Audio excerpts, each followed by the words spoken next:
नमस्कार, आप देख रहे हैं एबी स्टार न्यूज़। मैं हूं आपके साथ सपना वर्मा। स्वागत करती हूं आपका हमारी खास पेशकश एक किस्सा दिन का हिस्सा में, जहां मैं आपको बताती हूं देश और दुनिया से जुड़े वो तमाम राजनीतिक, ऐतिहासिक और सामाजिक क्षेत्र से जुड़ा वो एक दिलचस्प और एक अनोखा किस्सा जो बनेगा दिन का हिस्सा। तो चलिए शुरुआत करते हैं आज के हमारे पहले किस्से से। आज संविधान दिवस है। संविधान दिवस जो कि हर साल आज ही के दिन मनाया जाता है। इसकी शुरुआत साल 1946 को हुई थी, जब संविधान को विधिवत रूप से अपनाया गया था। बात की जाए संविधान बनने की, तो इसे बनने में 2 साल 11 महीने 18 दिन लगे थे। इसका मकसद लोगों को कानून के प्रति सचेत करना है। तो आइए नज़र डालते हैं संविधान दिवस पर और देश के नेताओं ने इसको लेकर क्या ट्वीट किया है और देशवासियों को कैसे अपनी शुभकामनाएं दी है, इसको भी एक नज़र डाल कर देखते हैं विस्तार से। आइए जानते हैं आज क्या है खास।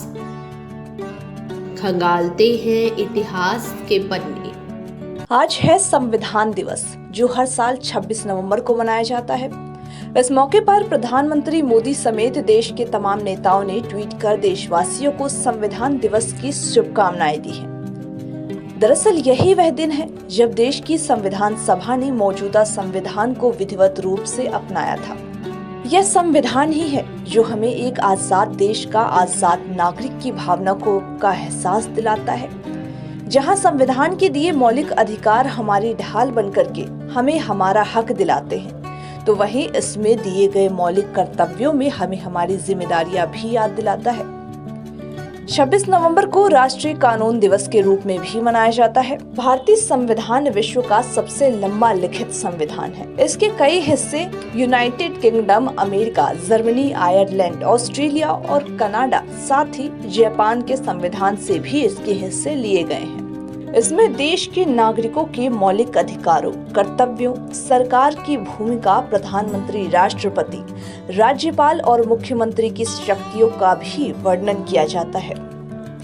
विधान पालिका और कार्यपालिका और साथ ही न्यायपालिका का क्या काम है, उनकी देश को चलाने में क्या भूमिका है, इन सभी बातों का जिक्र संविधान में है। संविधान तैयार करने में 2 वर्ष 11 माह 18 दिन लगे थे और यह 26 नवंबर 1949 को पूरा भी हुआ था। 26 नवंबर 1950 को भारत गणराज्य का यह संविधान लागू हुआ था। संविधान दिवस को मनाने के मुख्य उद्देश्य इसके निर्माता और देश के प्रथम कानून मंत्री डॉक्टर भीमराव अंबेडकर को श्रद्धांजलि देना है। भारतीय संविधान में जो भी अधिकार हमें मिले हुए हैं, जिनके आधार पर देश की सरकार और राजनीतिक सिद्धांत, प्रक्रियाएं, अधिकार, दिशा निर्देश, प्रतिबंध और कर्तव्य आदि तय होते हैं, उन्हें डॉक्टर भीमराव अंबेडकर ने ही इन सबको लिखा था। अंबेडकर द्वारा लिखे गए संविधान में देश को संप्रभु, धर्मनिरपेक्ष, समाजवादी, लोकतांत्रिक गणतंत्र भी घोषित करता है और अपने नागरिकों के लिए समानता, स्वतंत्रता और न्याय भी दिलाता है। आजादी मिलने से पहले ही स्वतंत्रता सेनानियों के बीच संविधान निर्माण की बात होने लगी थी। आजादी के बाद एक संविधान सभा का गठन किया गया। संविधान सभा की पहली बैठक 9 दिसंबर 1946 को संसद भवन के सेंट्रल हॉल में हुई थी। उस दिन 207 सदस्य ही बैठक में उपस्थित हुए थे। पहले संविधान सभा में कुल 389 सदस्य थे, लेकिन देश के विभाजन के बाद कुछ रियायतों के संविधान सभा में हिस्सा न लेने के कारण ही सभा के सदस्यों की संख्या घटकर 299 हो गई। आइए संविधान दिवस मनाए जाने का मकसद डॉक्टर भीमराव अंबेडकर को श्रद्धांजलि अर्पित करना है। डॉक्टर भीमराव अंबेडकर की अगर बात की जाए तो वो एक ऐसी शख्सियत है जिन्होंने संविधान निर्माण में एक अहम भूमिका निभाई है। भारत के संविधान की अगर बात की जाए तो ये यूएसए, कनाडा, ऑस्ट्रेलिया और अमेरिका से लिया गया है। चलिए बढ़ते हैं अब हमारे अगले किस्से की तरफ, जो कि जुड़ा है 26/11 की खतरनाक घटना से। जी हाँ, 26/11 की आतंकी खतरनाक घटना जो साल 2008 में घटित हुई थी। इसको लेकर देश के तमाम नेताओं ने ट्वीट किया है आज, और इसको लेकर उन्होंने शहीदों को याद करते हुए उन्हें श्रद्धांजलि अर्पित की है। आइए एक नज़र डालते हैं 26/11 के इतिहास पर। मुंबई में हुए 26/11 के आतंकी हमले की आज 13वीं वर्षगांठ है। इसको लेकर के देश के तमाम दिग्गज नेताओं ने ट्वीट कर शहीदों को नमन किया है। मुंबई में 26 नवंबर 2008 के दिन ही पाकिस्तान से 10 आतंकी मुंबई पहुंचे थे। इन्होंने कई स्थानों पर अंधाधुंध गोलीबारी भी की थी, जिसमें 166 लोगों की मौत हो गई थी। इनमें करीब 15 देशों के लोग भी शामिल थे, जबकि 300 से अधिक लोग इसमें घायल भी हुए थे। आतंकियों ने मुंबई के Taj Mahal palace hotel, Nariman house और मेट्रो सिनेमा और छत्रपति शिवाजी टर्मिनस सहित कई जगहों पर हमले किए थे।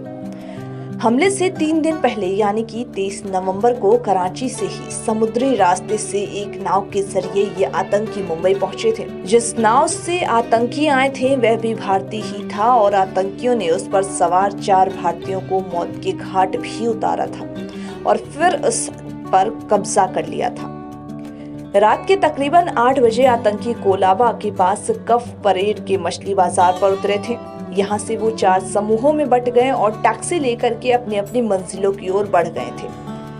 बताया ये भी जाता है कि जब ये आतंकी मछली बाजार में उतरे थे तो इन्हें देखकर वहां के मछुआरों को शक भी हुआ था। जानकारी के अनुसार मछुआरों ने इनकी जानकारी स्थानीय पुलिस के पास पहुंचाई थी, लेकिन पुलिस ने इस पर कुछ खास ध्यान नहीं दिया था। पुलिस को रात के 9:30 बजे छत्रपति शिवाजी रेलवे टर्मिनल पर गोलीबारी की खबर मिली थी। बताया गया था कि यहाँ रेलवे स्टेशन के मुख्य हॉल में 2 हमलावरों ने अंधाधुंध गोलीबारी की है। इन हमलावरों में एक मोहम्मद आजमल कसाब था, जिसे फांसी दी जा चुकी है। वहीं दोनों हमलावरों ने AK-47 राइफलों से 15 मिनट तक गोलीबारी कर 52 लोगों को मौत के घाट उतार दिया था और इसमें 100 से ज्यादा लोगों को घायल भी किया गया था। आतंकियों की यह गोलीबारी सिर्फ शिवाजी टर्मिनल तक ही सीमित नहीं रही। दक्षिणी मुंबई के लियोपोल्ड कैफे भी उन चंद जगहों में से एक था जो आतंकी हमले का निशाना बना था। मुंबई के नामचीन रेस्टोरेंट में एक इस कैफे में हुई गोलीबारी में मारे गए 10 लोगों के कई विदेशी भी शामिल थे। साल 1871 से मेहमानों की खातिरदारी कर रहे इस कैफे की दीवारों में धंसी गोलियां हमले के निशान छोड़ गई। रात के 10:30 बजे जब खबर आई कि विले पार्ले इलाके में एक टैक्सी को बम से उड़ा दिया गया, जिसमें ड्राइवर और एक यात्री भी मारा गया, तो इसके करीब 15 से 20 मिनट पहले ही बोरी बंदर से इसी तरह के धमाके की खबरें भी सामने आई थी, जिसमें एक टैक्सी ड्राइवर और 2 यात्रियों की मौत होने की जानकारी मिली। इन हमलों में तकरीबन 15 घायल हुए थे। वहीं भारतीय इतिहास के सबसे भयावह आतंकी हमलों में से इस हमले को एक माना गया है। यह कहानी यहीं पर खत्म नहीं होती है। 26/11 के 3 बड़े मोर्चों में मुंबई का ताज होटल, ओबरॉय ट्रेंट और होटल और नरीमन हाउस भी शामिल था। जब हमला हुआ तो ताज में 450 और ओबरॉय में 380 मेहमान मौजूद थे। खासतौर से ताज होटल की इमारत से निकलता धुआं तो बाद में मुंबई पर हुए इस हमले की पहचान बन गया।